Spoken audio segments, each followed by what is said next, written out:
sexually oriented content. Listener discretion is advised. Adam Carolla and Dr. Drew. Loveline, coast to coast. Hey, everybody, it's Loveline. I'm Adam Carolla. That's Dr. Drew. Phone number 1-800-LOVE-191. Dr. Drew, board-certified physician, addiction medicine specialist. And tonight, our guest is Moby. And hi, Moby. Hi, how are you? I'm doing well. Have you ever met the guy who announces you in a little voiceover for the trailer there? Oh, yeah. Yeah. Dr. Drew. Anderson. I don't know. What is it? Does he talk like that in his regular life? I'd like to get to the bottom of that myself. I never thought about it. And Drew, what happened to your hair? Did you part your hair or something? No, What's going on with your hair? You grew it over the weekend? No, it's just you're noticing them. It's so kind of I'm going to need that hair cut by this time tomorrow. It's horribly distracting to me. Moby, once in a while, a guest comes in here and realizes what's going on or what's not going on, and I never realize what's not going on this show. But at a certain point, right about 10 o'clock, well, the big clock said 10 o'clock, but my little computer clock here said we had about 8 seconds left. Moby looked at the the clock on the wall as our headphones were off and we were talking. My feet were on the desk, and he looked back at us and he said, "Doesn't the show start at 10? Aren't you supposed to be doing something 35 seconds from now. I'm a little uptight. I can't help it. Shouldn't you guys be doing something? I mean, Drew, you're a doctor, for Christ's sake. Shouldn't you at least have a pen in your goddamn hand? The show's going to start in 30 seconds. All day, but you made the you took the opportunity to point out that, in fact, once the mics turned on, it'd be exactly the same as what we were doing before, just not quite as interesting. Marginally worse. Yeah, we prep all day, and then we relax the last 5 minutes. Right. All right, so anyway, I got some stuff to plug for Moby. And Moby... So what are you gonna? No, I'm gonna give. I'm feeling a little paranoid. No. Okay. I like Moby, and people like Moby, and I. Some people do. A lot of people don't. Really? What's not to like about Moby? That's weird. Yeah, that's a good question. Like what the most standard criticisms of me are? Yeah, what's the rap? I'm self-righteous, which hopefully isn't true. I think just generally annoying seems to be the criticism leveled at me the most. Yeah. No, I mean you're smart and you speak slowly and it's almost calculated. Maybe people think that you're smarter than I actually happen to be, or self preoccupied or something. You know what I mean? People... I'm completely self-involved. Really? Yeah, narcissistic to an extreme. You are not. Who isn't? Who is? You are. You are not. What's wrong with that? Touring definitely though sort of fosters a sense of narcissism. Because you wake up every day, and most of the people you have contact with either work for you or are interviewing you or whatever. That's sort of inflation and different. Narcissism is really, you can't empathize with other people, and all that matters is your stuff. I can empathize with other people as long as they sort of talk about me in the process. My Moby has changed a little bit in a couple of years. Starting to refer to myself in the third person. Oh. Well, you know what? As long as you don't use the we. Or the Moby's having a pretty good time right now. Well, Moby is a guy who okay. And oftentimes I make comments on this show that they start off as compliments and they go a little bit south, but then they come back again. Okay. But I would think that your personality, your look, and your music, I wouldn't think huge mainstream appeal. Oh no, me neither. Yet you have it. And why? I mean, I don't mean why, like, why you suck. I mean, what do you think the secret of that success is? You know, for the life of me, I have no idea. Because, I mean, I'll read interviews with other musicians. Like, I was reading an interview with Linkin Park. Right. And I like, the guys in Linkin Park are great. They made a really good record. But in the interview, they were talking about how when they started the band, they wanted to be rock stars. They wanted to sell millions of records.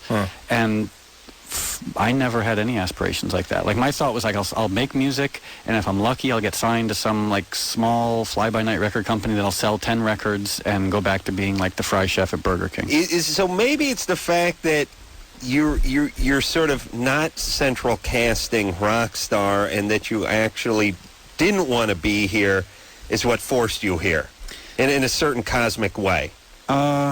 Don't we always need one guy who doesn't want to be here? Well, no, specifically here hanging out with you guys. This is nice. Thanks. The Moby does? Yeah, the Moby's enjoying himself a lot right now. Don't piss off the Moby. But maybe the people that want to be where you are or pissed off that you can't enjoy it or don't love it or something. You know what I'm saying? I enjoy it, but it feels more like a social experiment, and I don't feel any sense of entitlement. I think a lot of musicians and public figures, one of their downfalls is also this like almost pathological sense of entitlement that they have. Absolutely. And if I start to feel entitled, I just look at myself in the mirror, and any sense of entitlement I have just flies out the window. And the Moby, what do you have any hobbies that are like would you consider uncreative? Snuff films? Yeah, yeah. Oh, there's a certain Making, artistry appreciating, in those. collecting. What was your family of origin like? What were you grow up like? It was really odd. I grew up in a very sort of conservative New England family. In where? In Darien, Connecticut. Oh my God. Yeah, I know. Darien is where Stepford wives I think live. didn't we talk about this on the TV show?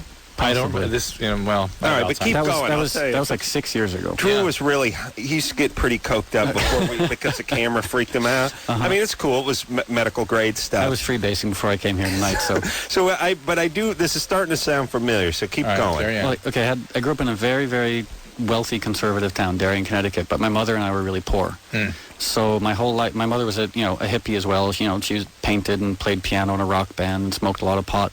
So I had this strange experience where I would go home and my mother would be rehearsing with her band in the living room, and I go to friends of mine house, the houses of friends of mine, and their parents were CEOs and perfect Stepford wife type family. So it was this odd dichotomy. Huh. And where was your dad?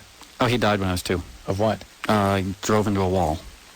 Otherwise, is it a complete fluke accident? Or I think so. I was only 2, so I don't know. Did you have stepdads or other? No, my mother remarried actually someone who looks a lot like you, which is disconcerting. Scary. Yeah. That's got to be weird. And Oh, not bad. when I was, but that was like when I was like 22. Drew's not, Yeah.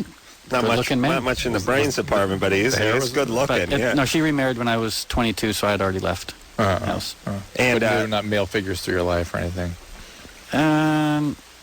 Well, grandfather, Your occasional dad's like dad? Hell's Angel boyfriends. Oh, that's what I'm looking for. now, Yeah. so do you have more guy friends now or girlfriends now?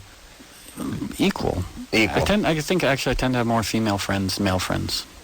All right. Is that Female bad? friends. Female friends. Did I have a Freudian slip? No, No, you were no, there. right. You were there. Okay. Drew, don't ride the Moby. No, I would. That makes sense, right? Because your dad won that. Yeah, I grew up surrounded by women. Yeah.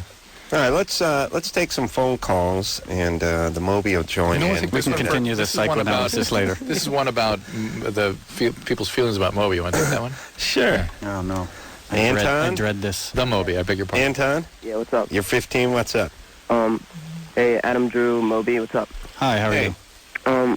I've been a big fan of Moby for like a really long time, ever since I've been into music, and I've listened to Eminem. I don't really enjoy him himself, but his beats are pretty. What is that?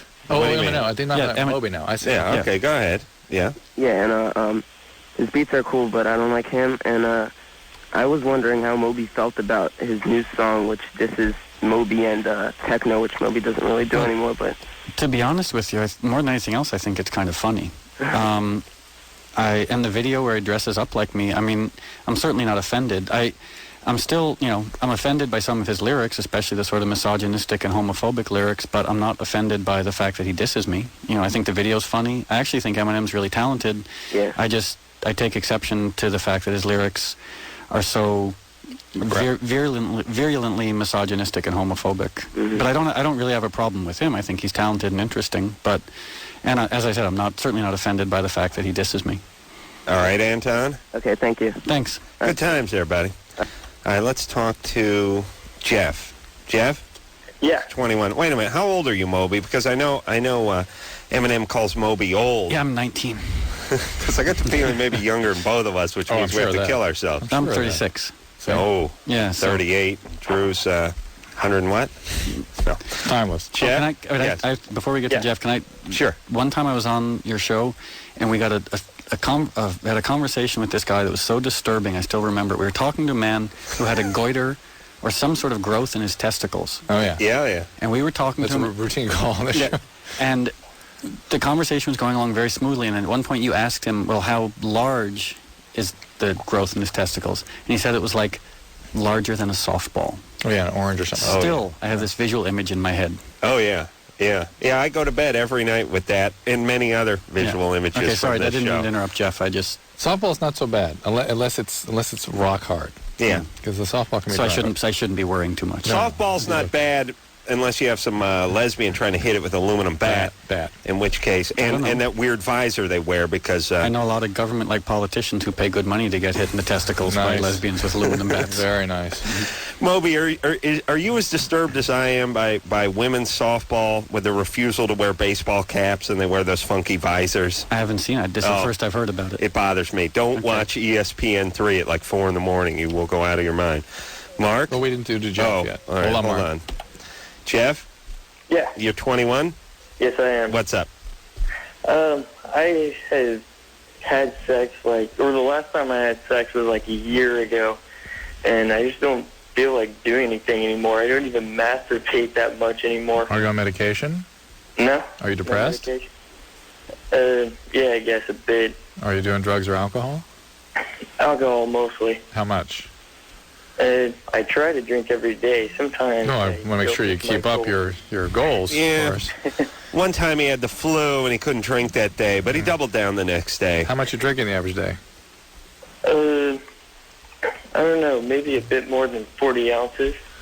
All right, well, that might be where your mojo has gone. Yeah, but there's plenty of 21-year-old guys who drink a fair amount who have plenty of libido. How long have you been a daily drinker?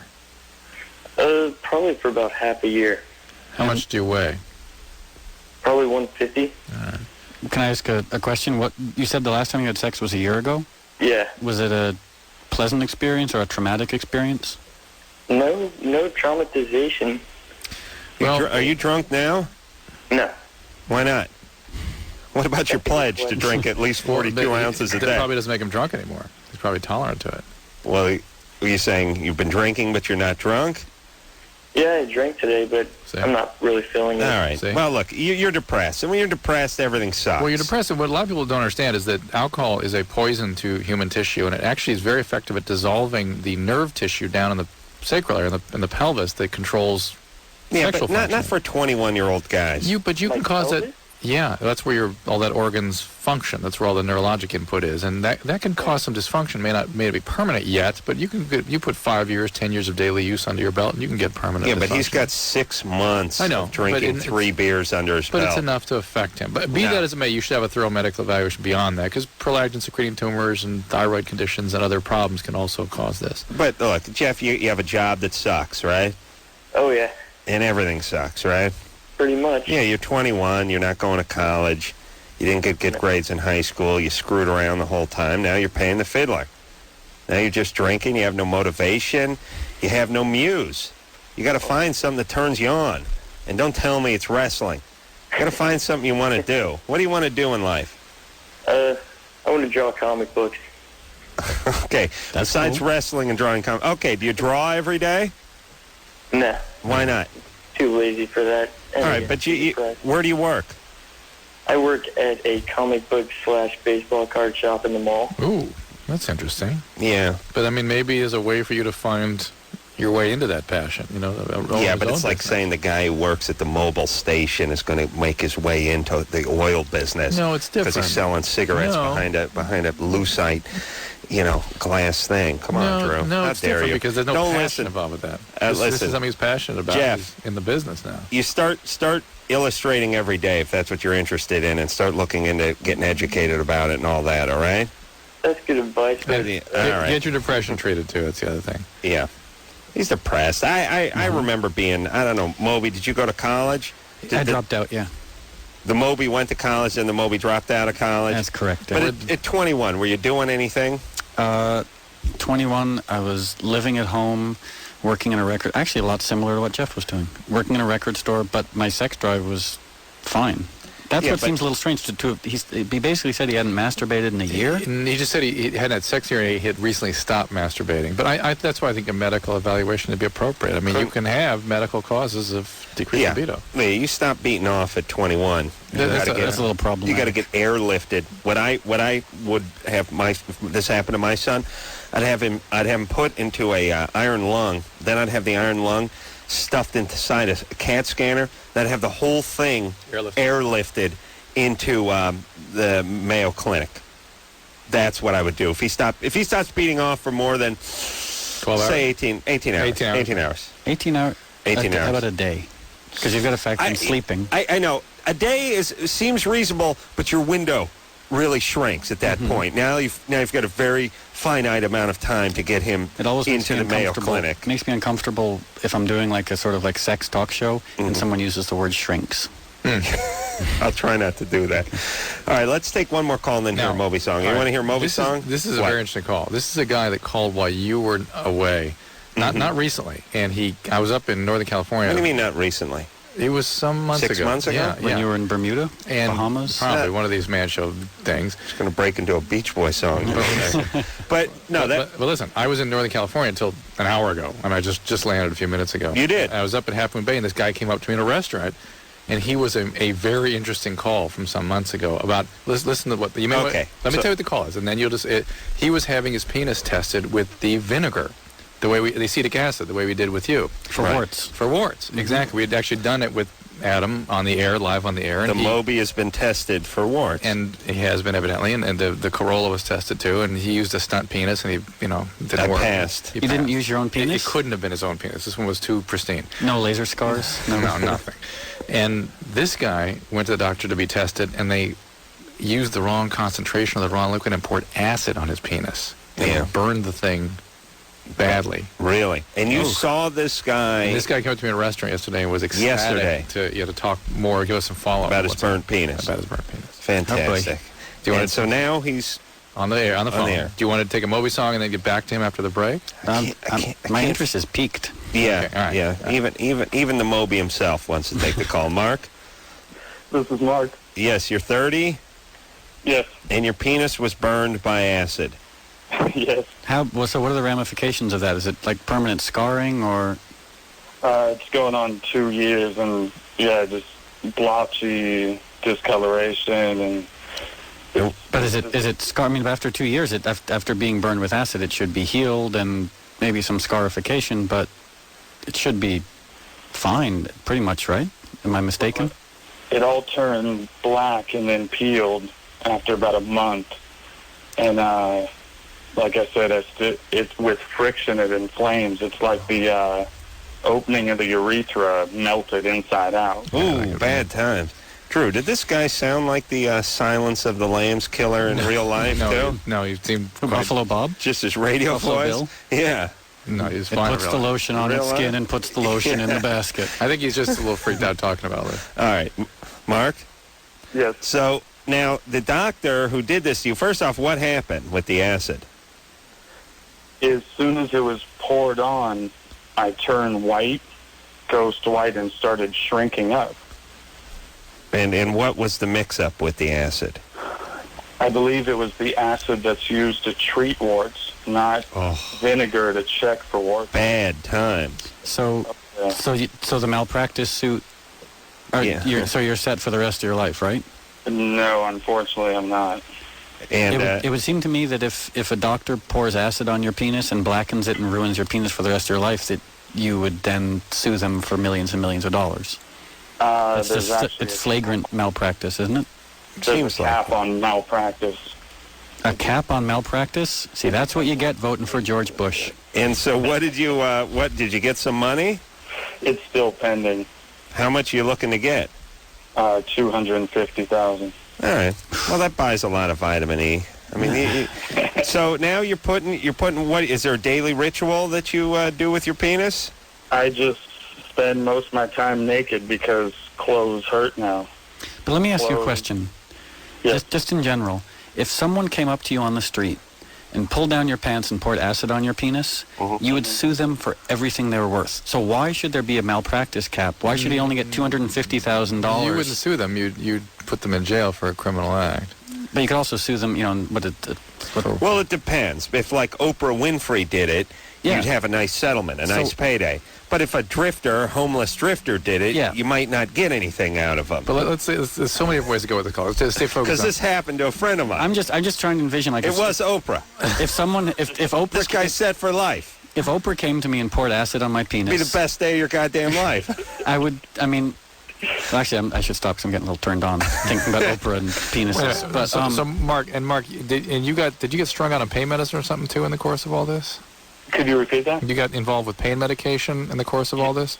Yes. This was the interesting part about this, and then there's so many different layers to poor Mark's call. I know where to go Mark, with it. okay, I didn't talk to Mark at a cafe by the Golden Gate Bridge like you did in Half Moon Bay. Half Moon Bay, but Sounds I can very tell romantic. by Mark's voice that something's up psychologically in a big way with Mark. Now, did this happen a couple of years ago? Yeah. And he's sort of living it like a Vietnam vet? It's like the deer hunter with his penis? I mean, look, I don't wish acid being dumped on anyone's penis, but it happened. It's been treated, as the Moby said. It's at the point now where it's not a festering open wound. I mean, there's some scar tissue, there's some issues, but it seems like there's a lot of psychological damage, too. Well, and what I was trying to make to him is that because he is an addict, that addicts get this pain reward mechanism going, where a pain that causes someone to take an opiate becomes a very highly rewarded and entrenched pain circuit. It's real. It happens. And causes this persistent pain many times that is basically driving the brain back towards the reward of the opiate. And if somebody's recovery isn't going well, is not fully intact, and he mentioned to me some other things about that he'd been given that could kind of perpetuate this, and I was telling him to stay away from pain managers and focus on his program, and maybe things that can break these circuits. They're not good, but there are things out there that can arrest these circuits. So it's like neurological Stockholm syndrome. Yeah, it's some neurological circuit. That, You know Stockholm syndrome? Yeah, where you fall in sympathize love with your captor. Yeah. So like we could hang the Moby. I mean, you were talking about Stockholm. And make obscure references that no one else would appreciate. That's nice. We go on vacation, we get bored, and we leave 2 weeks early, and we sit around and we just hypothesize on the plane about who would want to dump acid on her penis. Yeah. Like who? I would want the Sultan of Brunei to do it. Oh, good one. How about actually? Well, the richest woman in the world would be Queen Elizabeth. Oh, really? I would like her to do it. Queen Elizabeth, but in a nice regal setting. Yeah. But you never win a case against her, so you really want Prince Charles to do it. Yeah. Queen Elizabeth. She's probably She's royalty and all. Well, the Sultan of Brunei, same thing. Yeah, but she's so well liked, so well loved. She's just the Sultan might pay you off. But he might kill you too. Prince Charles. Bill Gates. Yeah. What about a Forbes or Bill Gates? Yeah, Gates or maybe even a Don King. You know what I mean? Because that might be interesting. The guy with the crazy hair. Mm-hmm. You know, with the guy who wears a chain outside of his suit. You know, dumping acid on your penis for a change. All right, Moby is here. 18 is the name of the CD. We're going to take a little break, and we'll come back and we'll hear something off of that after this. Hey, everybody. The Moby is in our studio tonight. Phone number 1-800-LOVE-191. Adam Carolla, Dr. Drew here. Then he has to become the artist formerly known as Moby. Tafcan. Yeah, we got artist formerly known. What do you got? I was trying to read who's coming in here, but someone from The Sopranos and Sopranos, some Blue Crush cast. That's Matt Davis and Sani. How do you Canoe? What's her name? Sano. The cast from the Blue Crush. Mm-hmm. Yes, Sano. Surfing movie. And let me tell you, that movie, by the way, 2 thumbs up from Roper and Ebert. Wow, interesting. Yeah, Ebert. So who would have guessed? And I'm glad because I love those kind of movies. I love movies where people take something and make it into a lifestyle and then explain it to other people. Like when Vin Diesel in The Fast and the Furious explained to his old lady that he lived his life a quarter mile at a time.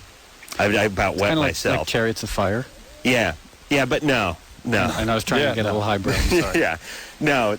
More like I love those usually Swayze's in it, like Roadhouse. Oh, Roadhouse is an outstanding movie. I love that movie. The violence in that movie is so much more extreme than you'd ever imagine. Yeah. Like you think you're just getting this nice little, happy teen movie, and then all of a sudden there are people getting blown apart with shotguns and all sorts of awful things happen. Or there's Point Break.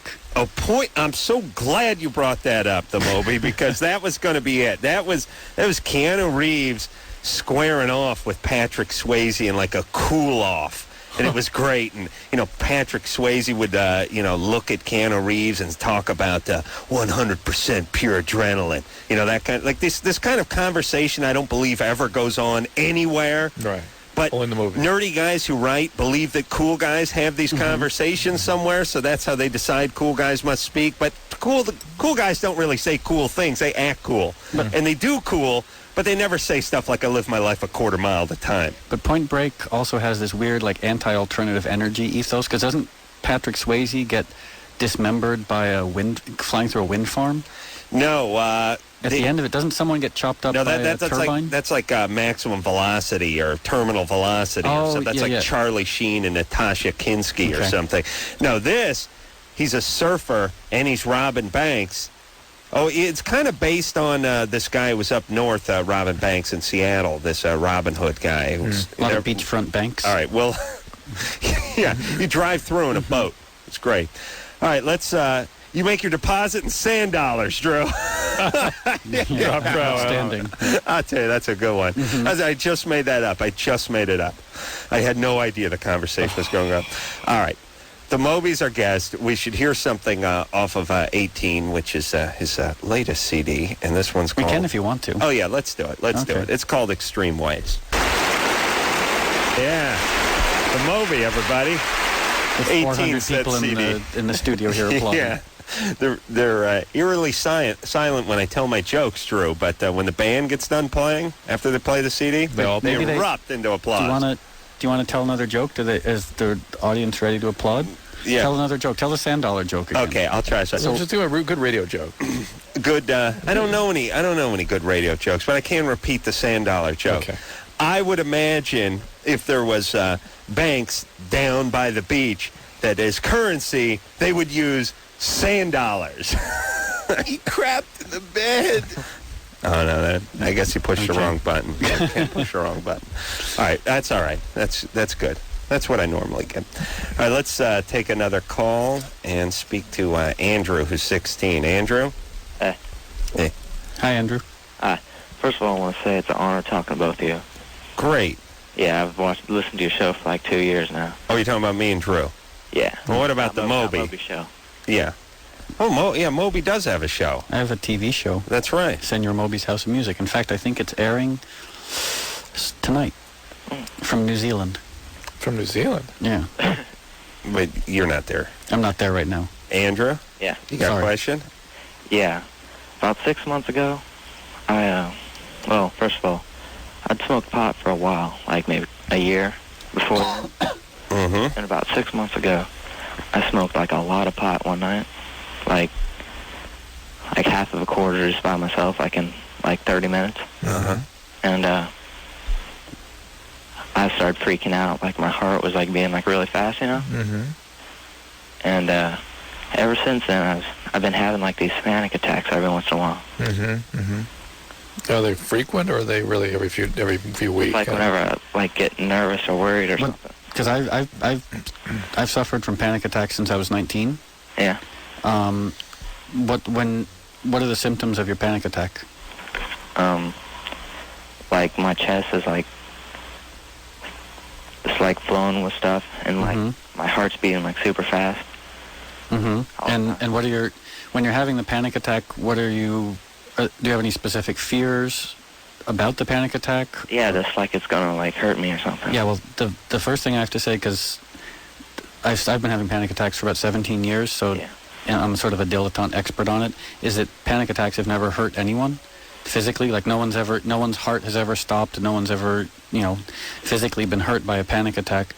There are a lot of good online resources for people who have panic attacks. Mm-hmm. And one, you can stop me if I get tedious with this, but I've been having them for my whole life. How often will you have one? It depends. Sometimes once a year, sometimes more frequently. Sometimes one of the reasons I dropped out of college was because I was having such severe panic attacks. You get the Carolla treatment. Which is... I come in and yell at you. Drew had a panic attack between like show 3 and show 4 on a tape day when we were doing Loveline, the TV show, and I ran in there and just yelled at him and told him to get his ass back out there. That was probably the result of the coke addiction. Yeah, he got fed up. He was freebasing at that point, I think. But staying away from caffeine really helps. Exercise can really help. And also, when you have panic attacks, as hard as it is, try not to take them too seriously, because they will go away on their own. But the more you sort of just keep telling yourself that they'll definitely go away, and they will.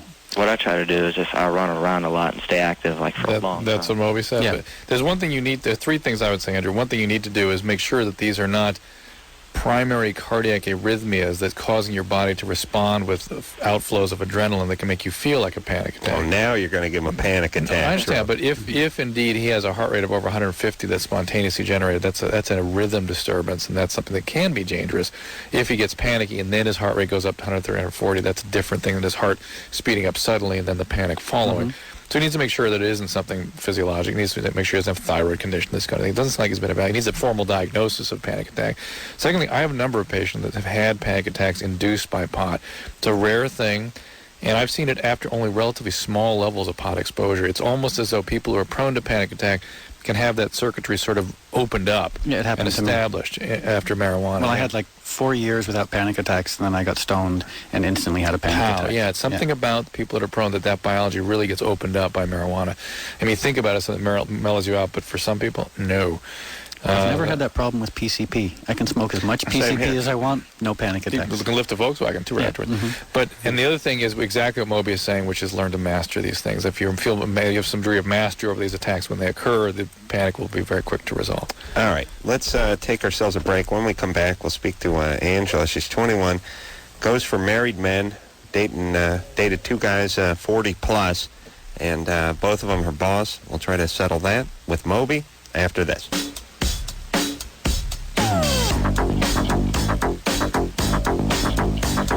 Hey everybody, it's Loveline. I'm Adam. That's Dr. Drew.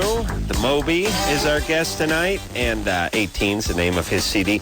Moby's going It's to so be. kind of you to keep plugging the record. I feel it's the least I could do, Moby. You're Thanks. such a gentleman in here. On and off the mic. You know, we really have great conversations during the break with Moby. Also, he's going to be on The Tonight Show tomorrow night with David Bowie, Wow. who's a guy who, I'm starting to think of him as a genius. I was never You're on starting board. to think of him as a I genius? wasn't. I fought the 30, David 30 Bowie. 30 years after Ziggy Stardust, and it's just hitting you. Well, you know what the problem with Bowie in me were is the songs of his that they chose to play a lot of on the radio were, to me, not his best work. Yeah. But then you go get albums like Hunky Dory, and you listen to all this sort of quirky experimental stuff, and you realize the guy was always been a pioneer. Yeah. And an impressive guy. So you'll be with him tomorrow night? And we're on tour together, too. Oh, wow. Oh, that's... We're playing, let me think, okay, now I have to be shameless. Tuesday we're playing at Irvine Meadows, which is now called Verizon. right. And Amphitheater. then Wednesday at Shoreline Amphitheater in San Francisco. Oh, God, then- that's going to be nice. And then the Gorge on Friday, I think, outside Seattle. And it- Shoreline's really in San Jose. Right, So it's right. like 300 degrees. Where, because we've been there a few times. That's where I traumatized your kids. Yeah. Oh, yes. Drew's But you showed up after like a 48-hour like coke bender. No, Drew. Yes, but that's not what traumatized the kids. Drew has three angelic, blonde, sort of children of the corn kind of kids. I mean, they're beautiful, beautiful, Aryan-looking kids. They were terrified by your swarthy good looks. Yeah, they were threatened, I think is what it was. There were about 5 at the time. And Drew wanted to bring them out on stage in front of 14,000 people to say hi. And when Drew brought them out, I introduced them as Hanson. And the crowd all started booing spontaneously. So the 3 kids at age 4.5 or 5 who all came out in front of the 14,000 people just heard an eruption of boos. And I think they're still in therapy. Did one of them kill themselves? No, but they're still in therapy. Still in therapy. Then you're Still in sending him the therapy. bills. Yeah, but thankfully I can write it off because it was an appearance. It all works out in the end. His business manager has an arrangement with me. So David Bowie Kind of and the like Moby. if he'd poured gas at my penis. Same idea. How is Bowie? Is he a weird guy? Is he a nice guy? He's one of the brightest people I've ever met. Yeah, I could see that. Genuinely funny. It's strange because we're neighbors in New York. We live right near each other.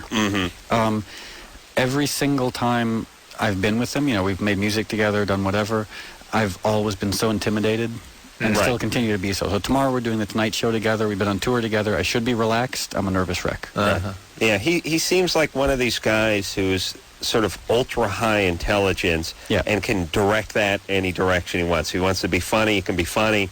He could use it for evil. like Drew, or he could turn it toward music and creativity. All right.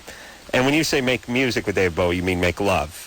No, I meant make music. And music. Oh, and music. Yeah. Okay. And Angela? Yes. Yes, you're 21. Hello. And you're dating older guys. Who happen to be your bosses? Yes, they do. Where's your dad? Where's my dad? Did he die? No, he didn't die. Did he He's cut still out? alive. He what? Sorry? What'd you say? Oh, no, he's still alive. So I don't see him very much. what is it that you find attractive about older men? Well, basically, they're not like little boys. I cannot relate to guys my age for some reason. It's understandable. When I was 21 years old, I was insufferable. Yes, 3 of us, I would say. I know, they're like drooling things. Yeah, but Like you get in bed, you get on top, you come after 90 seconds. Like, of course, no. 90. I know. 21? I'm just my own personal experience. 90 on a good day. 21-year-old guys are worthless, and unfortunately, they really should be dating 13-year-old women, but it's Right. illegal. I mean, but that's emotionally, those are their All partners. right, but that being the case, what about 28-year-olds, 26-year-olds, even 30-year-olds? Yeah, I don't know, and it must be something to do with my boss. Well, that's the bigger issue, is that you have to be, it's really kind of an exploitation, that you have to attach yourself to people with whom there are normally boundaries for that kind of relationship. Now, what's that all about? It might be a little fear of commitment, I guess, but No. I don't know. Where's your dad? Why don't you see him much? Well, he lives out of state. And why don't you see him? What's the deal? Well, he lives out of state, basically. Why but, don't you see him, though? How often do you see him? Oh, maybe once a year. Just, I'm not very close with my family, so. Why? Probably. Did your dad do anything to you? No, he didn't do anything to me. He's a recovering alcoholic. That's. Yeah, that's enough. Did he get violent when he was drinking ever? No, not violent. He's been sober for a long time, but When he was drinking, did he get kind of chaotic and aggressive? he might have been, but I was too young to remember. Okay, well, what happens when that happens, you're too young to have visual, sort of explicit memory, but your body creates an implicit memory. It remembers those things in your brain system, your biology, and your circuitry. And one of the things that happens is in your relationships when you get older, you start acting the consequences of that out. And I got strong vibe on this from her. Drew got strong, sort of drunken Vibe. dad, physical dad.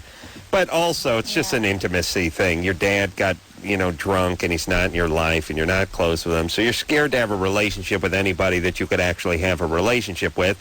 So you date guys that are older, guys that are married, guys that are your boss, where there's no real potential for a serious, meaningful relationship. Oh, that's terrible. Yeah, well, that's all right. Now you know what's going on. So a little therapy. Thank you. Or just try to force yourself to have a real relationship with someone who actually is available, who's actually your own age. Yeah, but and she's- be I vulnerable. used to. She's gonna pick the guy but then apart. I found these older guys, and they're just so much more interesting. Well, but it's not that they're so much more interesting. It's just that they speak to you on that sort of subconscious, using a subconscious language. You know what I mean? I mean, if you grew up in a different family, they wouldn't be so interesting. They'd be pigs who were cheating on their wives. No kidding. I've never thought of that. Yeah, think about it this way. If you grew up in a nice, healthy family, these guys would be pigs. But Angela sounds very smart and self-aware. Yeah. So Thank you, Moby. Yeah, you're ahead of the where most 21-year-old chicks are. And you're fine. And guys. Well, we beat up the guys. Let's beat up the girls. All now. right, fair enough. All right, so you know what you're doing. Now don't do it. Or at least watch yourself while you're doing it, like I do. Okay. In the mirror, literally? Or? Yeah, well, I mean, here's the thing. or take pictures and start a website. You guys probably all remember that point. I mean, okay, let's talk about life for a second. All right. You, the beginning part of your life, you're just a sponge and a victim. I don't mean necessarily a victim of abuse. I just mean people do things to you and you absorb it. Yeah. Good things and bad things. Moby's dad passed away early. My mom smoked weed and locked herself in the bedroom. My mother and grandparents used to lock me in the basement for weeks on end and pour hot oatmeal on my stomach when I was handcuffed to the radiators. Right. That sort of stuff. And Everyone goes through it. My dad did the same thing, replace oatmeal with acid and replace stomach with penis, and we have my upbringing. But so all this stuff goes on to you, and you're 16, you're 17, you're 18, you're cruising through life. Then somewhere in your early 20s, if you have a couple of brain cells to rub together, you realize, wait a minute, I got some problems here. I got some issues. I got to work these things out. But you're almost powerless to do it. You're on autopilot, and you're watching yourself do these repetitive, self-destructive behaviors. Meanwhile, you're chipping away, you're reading a book or two, you're getting a little therapy, and then somewhere along the line, you actually can stop yourself. Mm-hmm. And all we're asking our listeners to do at this stage is watch themselves doing the destructive behaviors. Yeah. It's hard to stop. I mean, yeah, if you're doing heroin, stop it. But if you're chasing the wrong guys, that's going to go on for a little while. Watch yourself. Keep an eye on that, you get in a relationship with a good guy and you start sabotaging it, you start nitpicking, start assassinating his character. Watch what you're doing. And it sounds like Angela's doing that. Mm-hmm. And that's ahead of the game for the most part. But it's a process, and she has to continue it. Drew, you want to take a break? No. I say no to that. There's kids out there to help. Amy? Yes. You're 24? Okay. Yeah? Yes.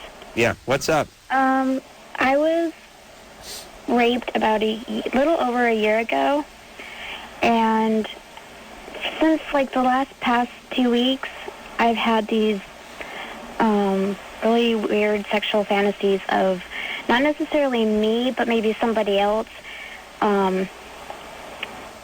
like very aggressive sex with somebody else. Who raped you?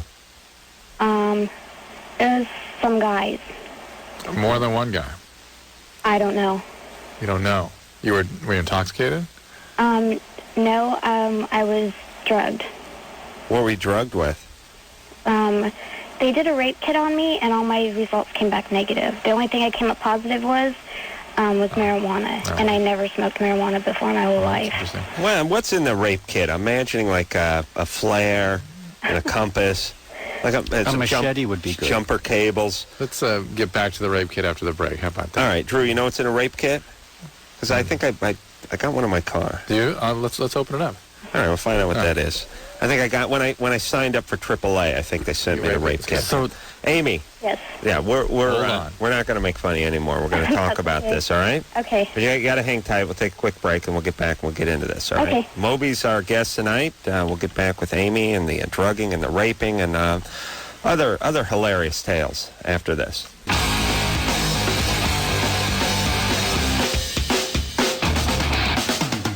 Hey, everybody, it's Loveline. I'm Adam Carolla. That is Dr. Drew. Phone number 1-800-LOVE-191. Moby is our guest tonight. 18's the name of the CD.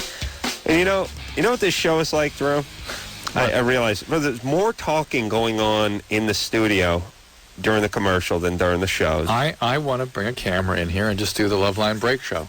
Yeah, with just the commercials. Just the breaks. It'd be 12 minutes, an hour. Well, it was nice. Can I just give a little summary of the conversations going on in the studio while we were on break? Sure. And this is kind of indicative of our respective intellects and personalities.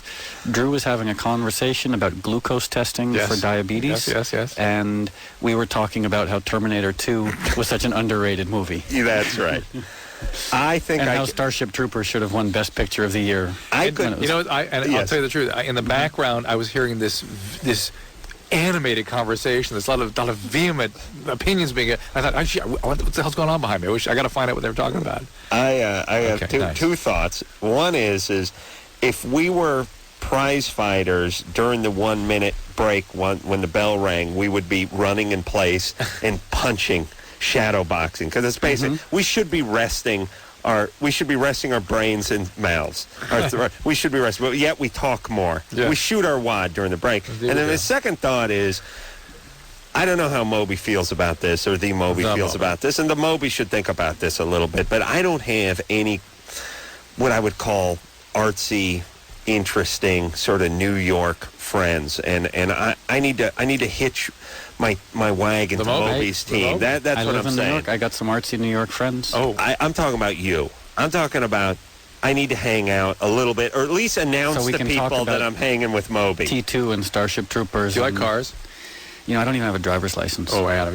No, that's fine. That's fine. Well, it's the exact you opposite. understand, I hang around with jack-offs I went to high school with who want to borrow money. I see. I need one cool friend with one name who lives in New York that I can talk about hanging with. And when I'm attacked by my detractors, explaining that I'm basically just an overgrown Neanderthal, and I hang around with a bunch of jackoffs.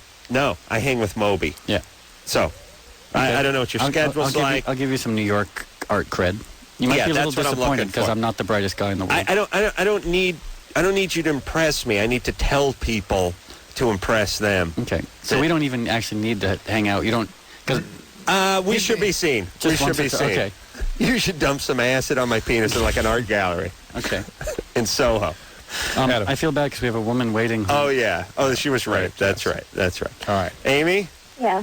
All right. So 24, drugged and raped by what could be more than one guy. Who were these guys?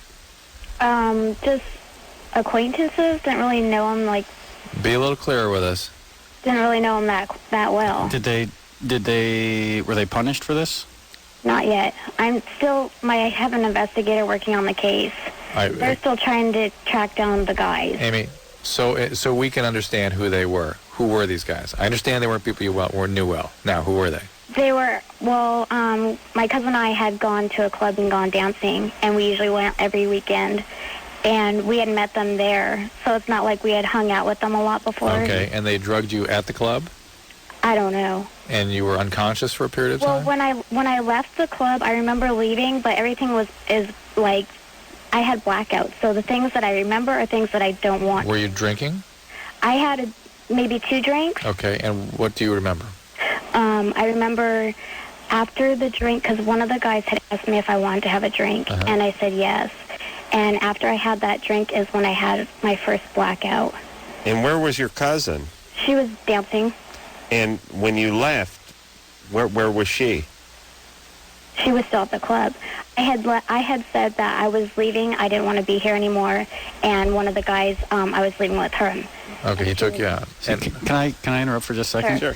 I know you have the Man Show, which I love. I think it's very funny. Oh yeah, thanks. And for the most part, I'm a fan of the gender. Me being a heterosexual man and all. Right. But I hear something about rape stories.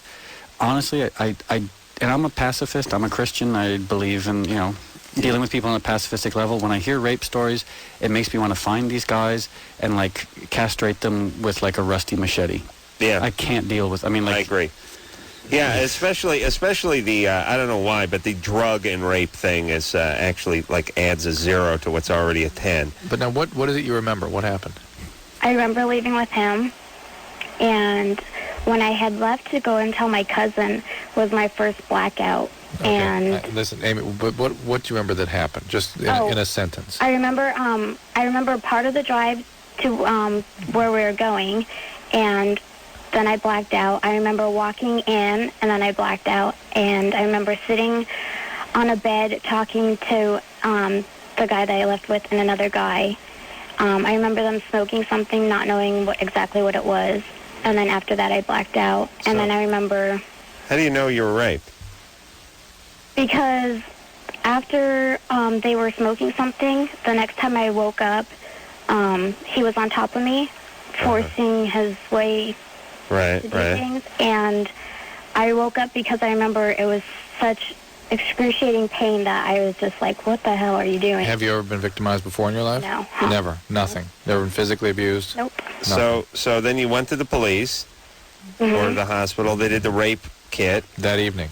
That same evening? No, actually, when I left, when I had actually snapped out of it, I figured that something wasn't right, and I had walked my way home, and the next morning I woke up because I didn't know if I was just dreaming this up, if this had actually happened, but I had told my cousin after I had found her.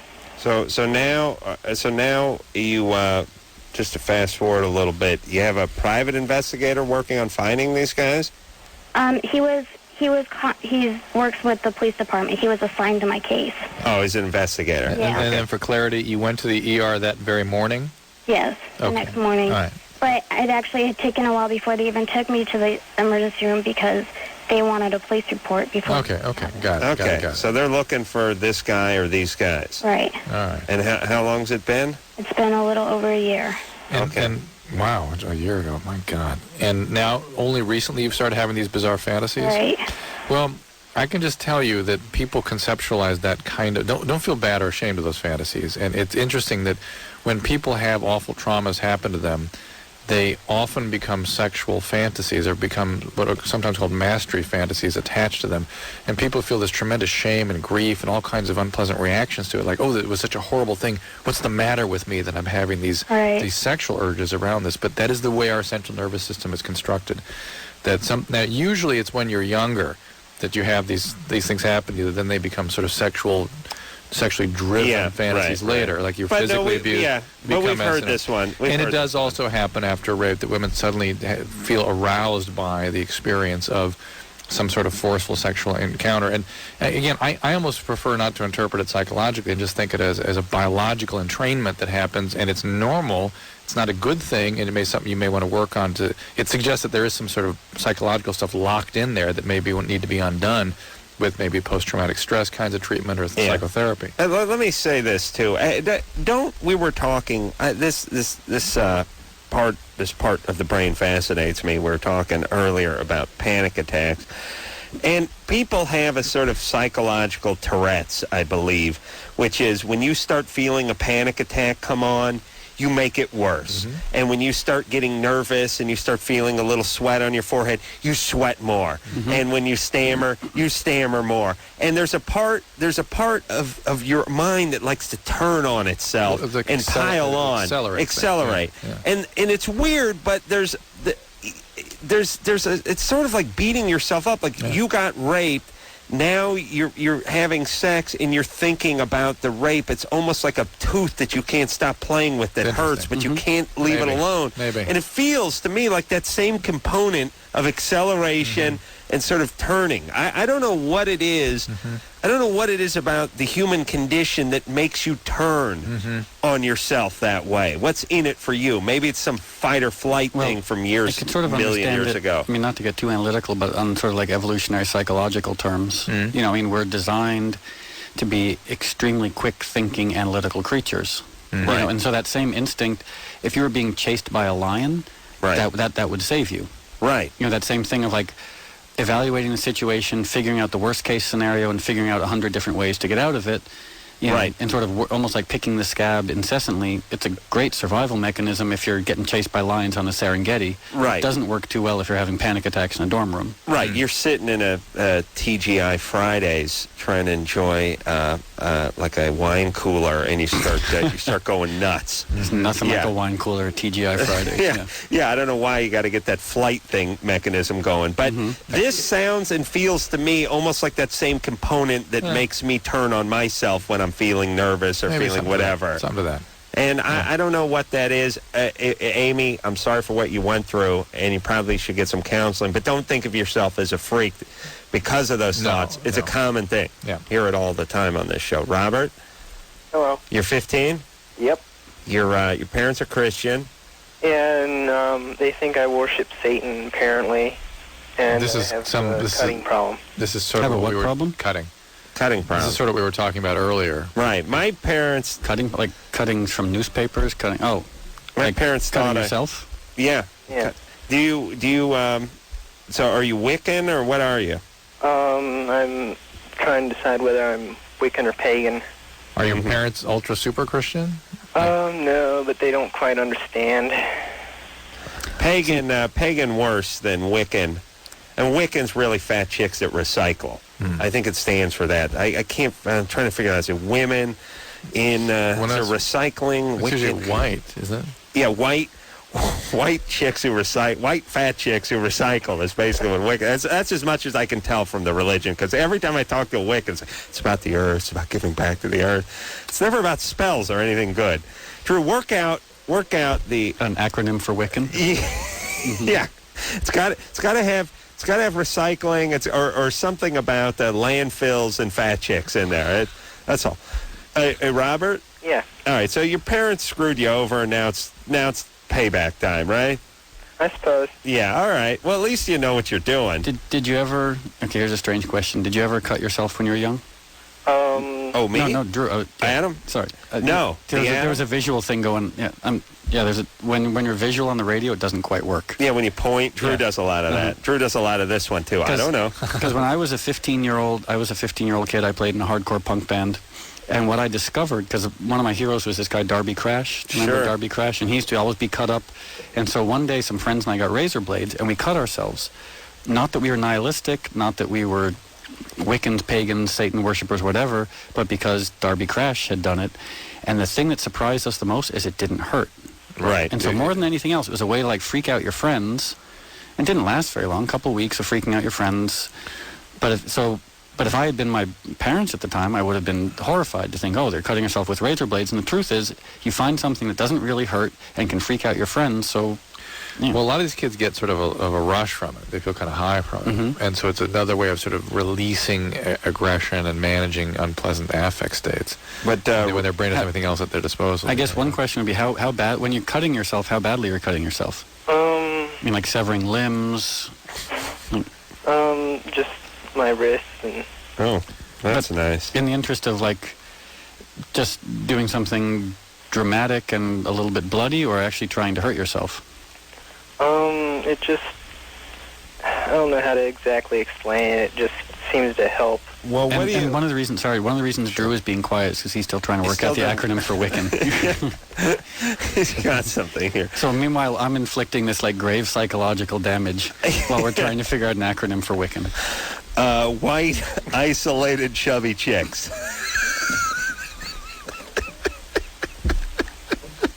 Okay. Oh, the isolated was a stroke of genius, Drew. No one could have worked that I in for the Wicca. Oh, my God. Oh, all right. Fantastic. Hey, Robert. Yeah. Tickled pink with that acronym. But listen, buddy, what did your parents, what did they do to you growing up? I mean, they just pissed you off with their religion, or what did they do? Well, they pretty much ignore me. All right, and now... Were they real aggressive with you at one point? Yeah, they tried to force a lot of things onto me. Right. Let me give you a little life tip, Robert. As you know, I'm a genius. Yes? Sure. Sure is a resounding yes. All right. Here's the thing. You want to get your parents to notice you because they don't really notice you. So you start doing, antisocial behavior. You get into the Wicca, you get into the paganism, and you start cutting on yourself and all. Well, that stuff's great for a little bit. Your parents will kind of notice you. They'll notice you by, sending you into a padded room and that kind of thing. But then later on, you get out of the house and you get people to notice you, but it doesn't work. You don't make any money. They arrest you. It's a crappy phase. Well, just screw it. My parents don't even know about the cutting, so... Okay, you're going to make sure they find out soon enough, though. I hope they don't, actually. Why? Because they're going to freak out and... But ultimately, that's what you want from them. Yeah, but the thing is that they freak out, then they institutionalize you, and then suddenly you're on all sorts of drugs that you don't actually need, and, Well, I'm already on Celexa, so... All right. What's that? Is that like one of those exercise... You're 15. What are you in the 10th? Going into the 10th grade or something?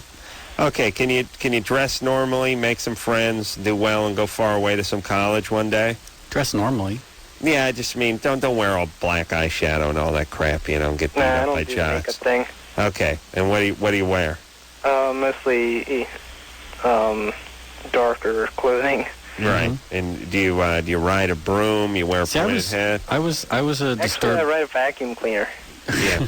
I was a disturbed little punk rocker in high school, and I turned out relatively okay, apart from like the pathological low self-esteem. They've gone out and studied kids, and kids that come up punker, kids that come up hippie-ish, and the highest risk for becoming a punker was having parents who were hippies. Really? Yeah. Yeah, it was a form of rebellion. Yeah. Yeah. Well, I mean, here's the thing.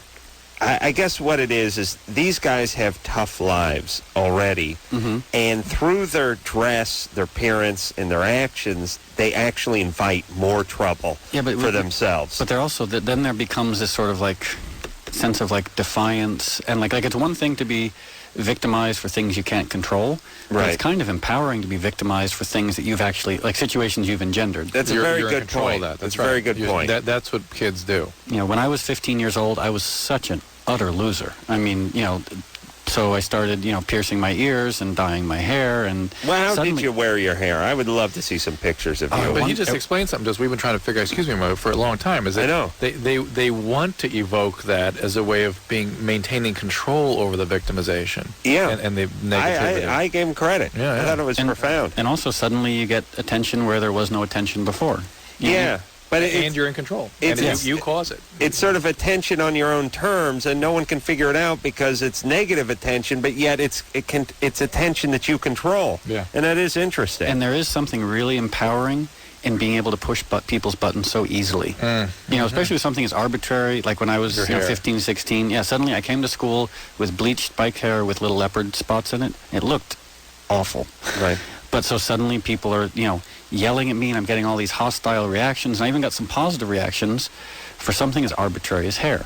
Right. And so it's like, for me, it was kind of educational to realize that you could do something that's sort of ontologically inoffensive and arbitrary and get such heated reactions from people. Yeah, I think what it speaks to in other people is they tune into the part where you want a reaction, and they oblige it. Right. They oblige you with it. But it's a very good point about being able to control that. Josh? Yeah. You're 17? Mm-hmm. Yeah, so whatever. As far as Robert goes, I don't know. Doing whatever's going to piss off your parents most while you're living at home is really a bad idea. So just especially if they're going to institutionalize you. Right. Yeah. Josh? Mm-hmm. So what's up, buddy? Every time I eat a fruit, I have very terrible gas. Yeah. Very terrible. Mm-hmm. I mean, terrible smelling or terrible feeling? Uncomfortable? It's very long and it smells. Isn't that satisfying, though? Yeah. Oh, Adam's jealous now. Yeah. Oof. Yeah, I would eat that Horn of Plenty every night if I was you. I'd suck it from the small end. Mm-hmm. Hey, Josh? So it causes social problems? It's been happening to me every... Hold on a second. First off, if Josh is 17, then I'm in my 80s. This guy sounds like he's 11. I make poopy long and it's smelly. And I keep hearing the clicking going on, but Josh eats some fruit and he gets gas, and he's like, "Is it painful? Or it's long." Now, look, look, you think this kid's retarded? Are you actually 17, Josh? Yes, I am. You better be good looking, or you're not going to get laid for a long time. Hopefully. Because of the gas, or? He sounds like he's 11. Josh? Mm-hmm. You make smelly sometimes? Yeah, I've been doing it for the last 5 days. 5 days. 5 days? What kind of fruit have you been eating? Peaches and plums. Why don't you stop? What happened to his voice, by the way? I know. Is it peaches and plums in conjunction with anything else? This is for personal reasons. Yeah. Onion rings, stuff like that. Outstanding. Onion rings. Well, that's what happens. Here's what you need to do. You get yourself a blender, some peaches, plums, onion rings, maybe a big jar of mayonnaise, and make yourself a smoothie out of all these things before you go to school. And you impress people with your flatulence. Impress your friends. Josh, you all right? Do your friends like farting? They're okay with it. The thing is, farting's funny. For 3 months. Unless it's indicative of some sort of pathology. Are you having diarrhea? Not yet. All right, you're good times, buddy. Don't eat the fruit that gives you the gas. That's a jack off. And I agree with Moby. Farting, nothing funnier. Mm-hmm. I crack. That's the only time I laugh when I'm alone, is when I fart.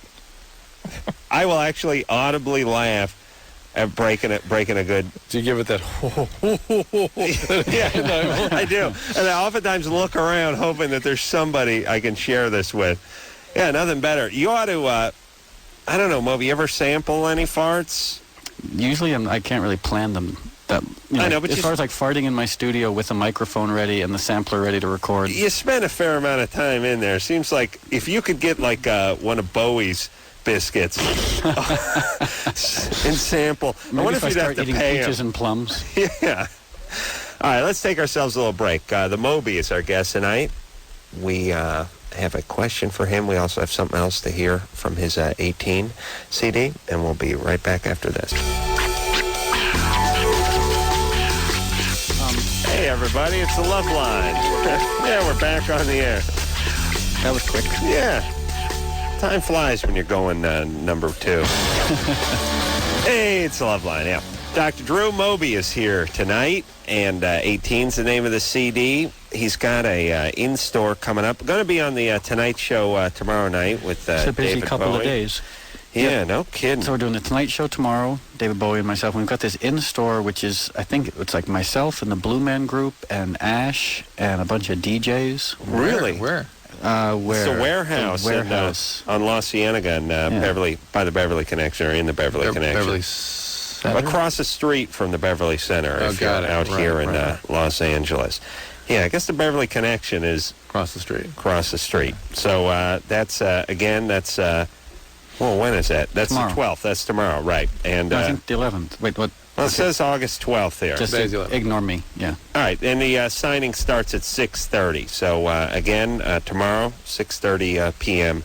at the Beverly Connection, and it's going to be at the warehouse. All right. So, let's take a question from Moby. We'll take one question, then we'll hear another Moby song. David, Yeah, you're 25. yeah. What's up? I actually corresponded with Moby in college via email, and I'm sure you probably talked to a lot of people, kind of when you were less popular, Moby. But I just wanted to say thanks. You used to talk to people. Now we won't talk to anybody. Now I'm the Moby. Yeah. the Moby. I'd like to be referred to as that, please. I went to this hardcore Christian school, and where you signed a thing when you entered. It's called Wheaton College. I will not dance drink. Wheaton's a business school, isn't it? Yeah.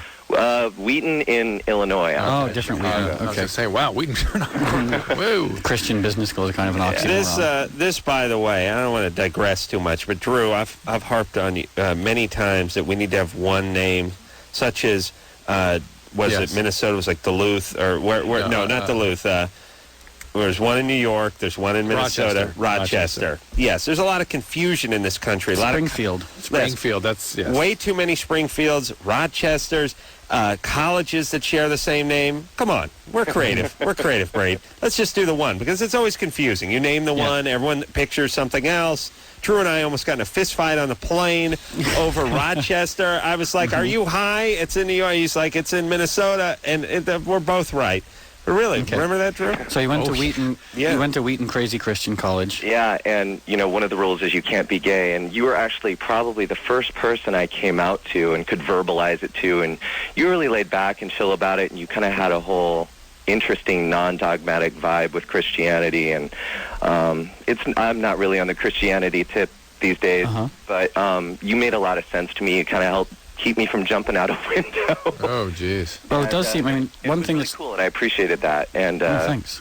I was working at the now defunct Sony Music work group a while back, and you came in with Liz Brooks, and I didn't have the balls to say hi.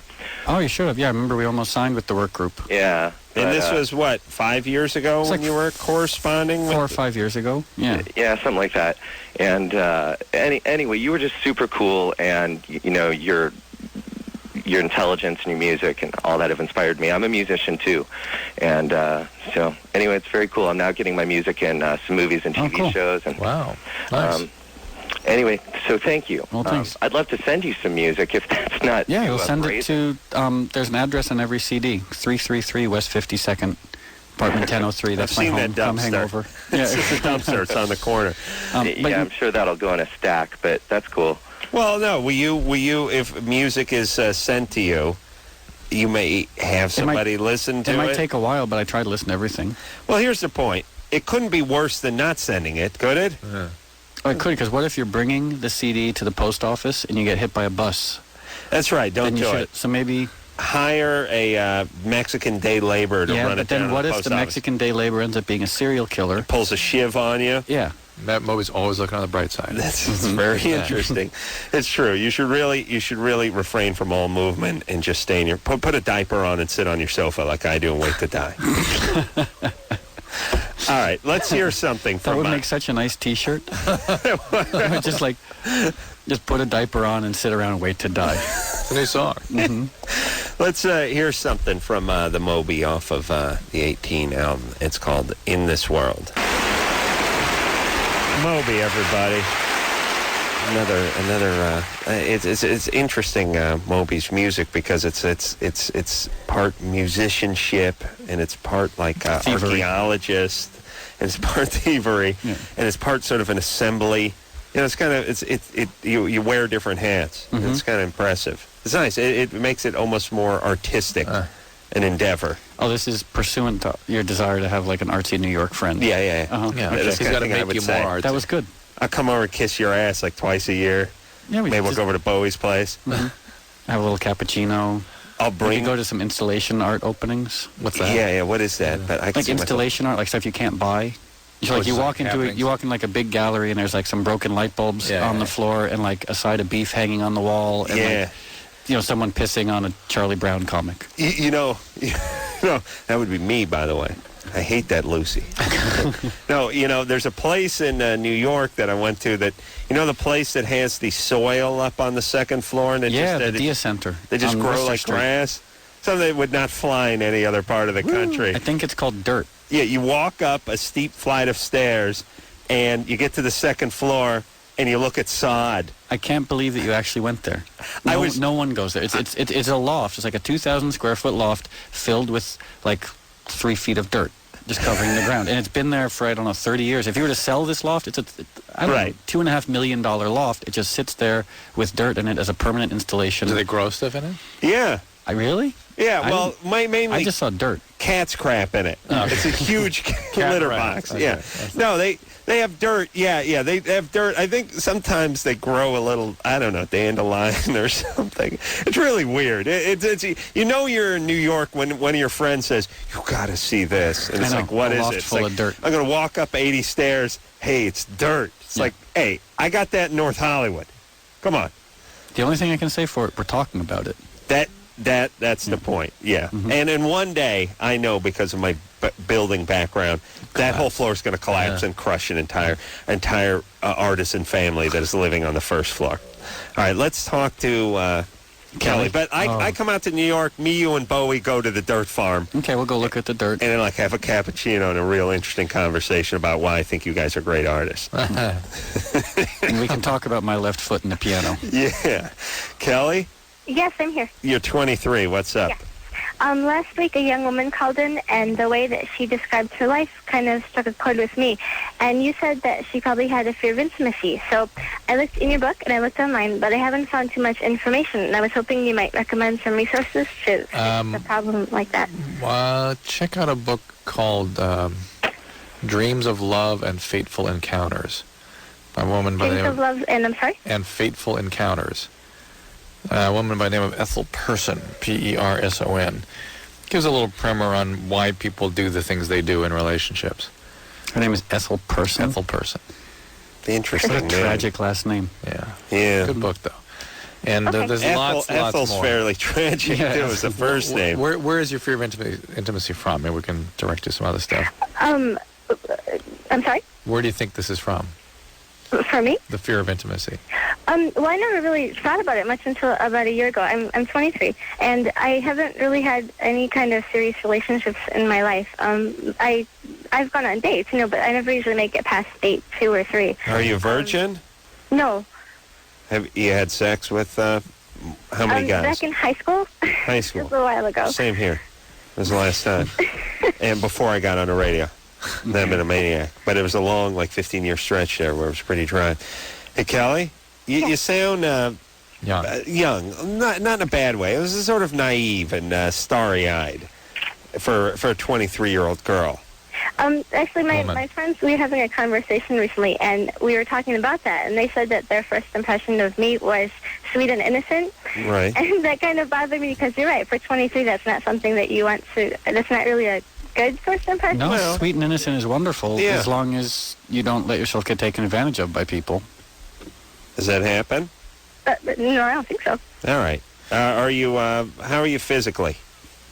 Most of my life I've been a little heavy, so I always chalked it up to that also. This summer I've sort of taken stock of my life, and I've got about 15 more pounds to go, but I've been working out and trying to become a little bit more commercially beautiful. All right, so it sounds like commercially beautiful. Always good to kiss the man's ass physically. Yeah. But it sounds like you're sort of coming to terms with whatever you've been avoiding for a while, and maybe it's time to really begin opening yourself up and becoming vulnerable in a real relationship. All right, let's... one thing I'm grateful for? What? Your commercial beauty? My commercial beauty? The fact that radio is purely an auditory medium. Well, you know, I just realized? Adam and I are grateful for that all the Because time. I stink. Oh, do you stink? Yeah, I just realized I feel so badly for you guys. We're sitting in this little studio. I smell like old onions. No, I didn't. I'm not smelling anything off you. It's kind of you to say. No, Okay. I'm not just Usually saying. Adam sits in here and farts the place up, and it's in the linen wall. You have your own special. See, you have all these buttons. You have talk back, cough, on, off, Adam's flatulence. Yes. Yeah. If I hit this wall yeah. just like it's a fabric wall, if I hit it like Fonzie, I can pull a fart out from like 97. You'll hear not just smell it, you'll hear it. Watch. Okay, hold on a second. Yeah, that was 96 or 97, Drew. What vintage was that? I smell guacamole. That's right. I ate Mexican. That's right. I think that was Cinco de Mayo, 96. That's right. All right, let's take our little break. When we come back, we're going to speak to Honey, who's 33. Boyfriend is obsessed with male genitalia, wants male threesomes. That ought to be good after this. Hey, everybody, it's Loveline. I'm Adam. That's Drew. Moby is our guest tonight. 18's the name of the CD, and going to be at the Beverly Connection Warehouse tomorrow at 6:30 doing a signing And out then the here. day after that, doing Area 2 with David Bowie and Busta Rhymes and the Blue Man Group and Ash and a whole host of other people. At Area 2? At what used to be Irvine Meadows. I guess now it's the Verizon something or other. And how about the Tonight Show tomorrow? Tonight Show tomorrow with David Bowie. Got a busy 36 hours. Never seen that Blue Man. Oh, it's phenomenal. And it's one of these. There's a few things that I'm going to watch, and I'm going to like, and then I'm going to be sad that I admit that I like it. Like when I went to the Hollywood Bowl a few weeks back and saw the Sound of Music sing along, and I actually enjoyed myself. You did not say that. I didn't say that I enjoyed myself. I just want to remind you, this is live radio.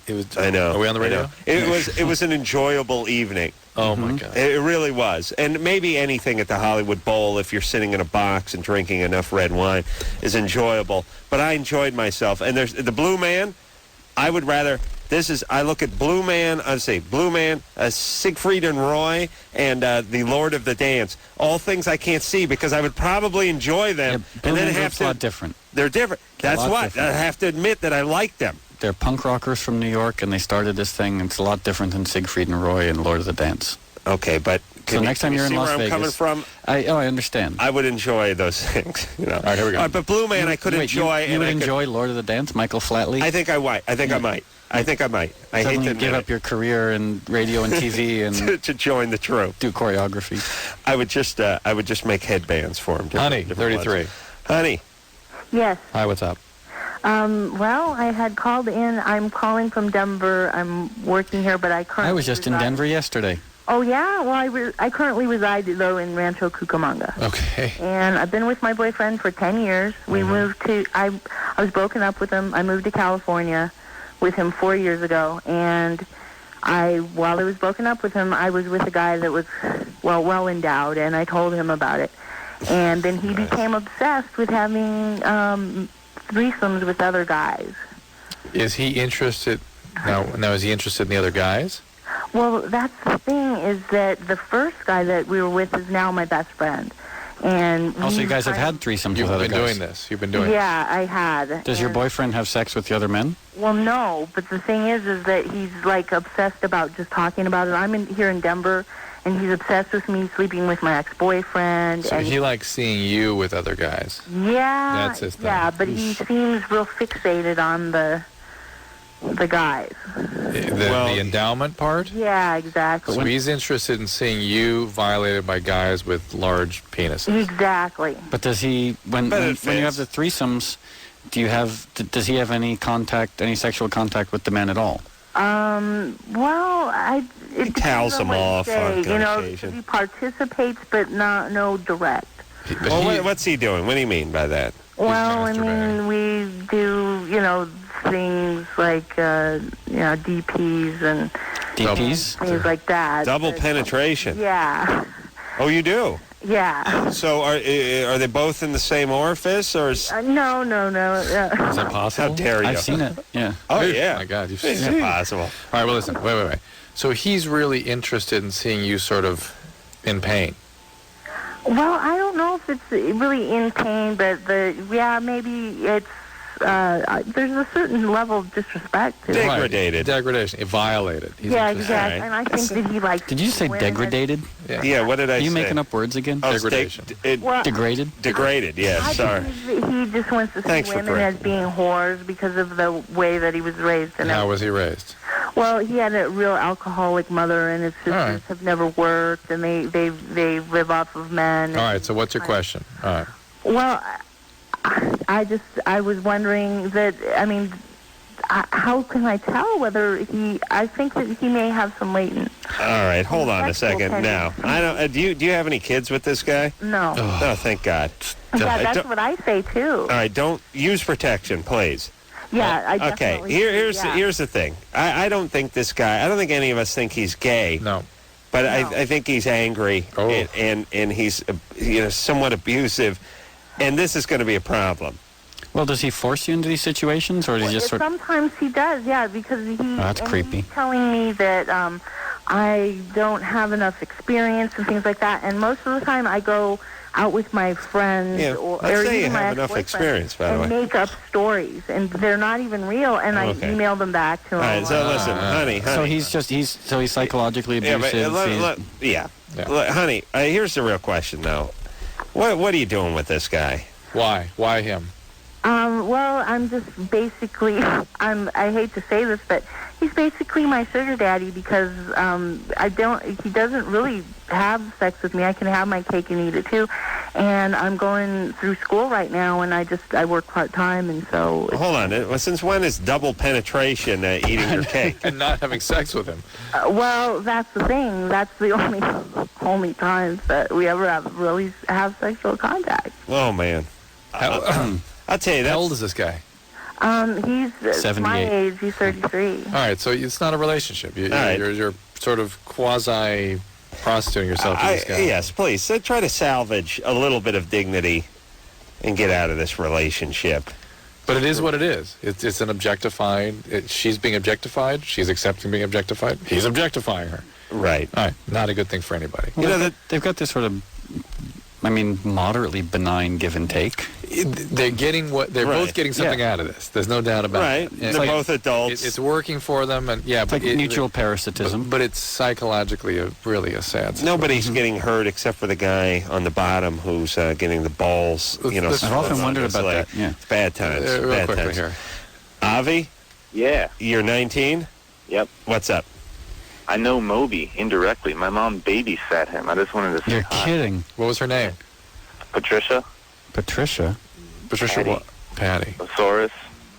Yeah. Wait, what's her last name again? Tasher now. She's... What was her maiden name? Osaurus. Yeah, yeah. How interesting. Yeah, she was good friends with my mom.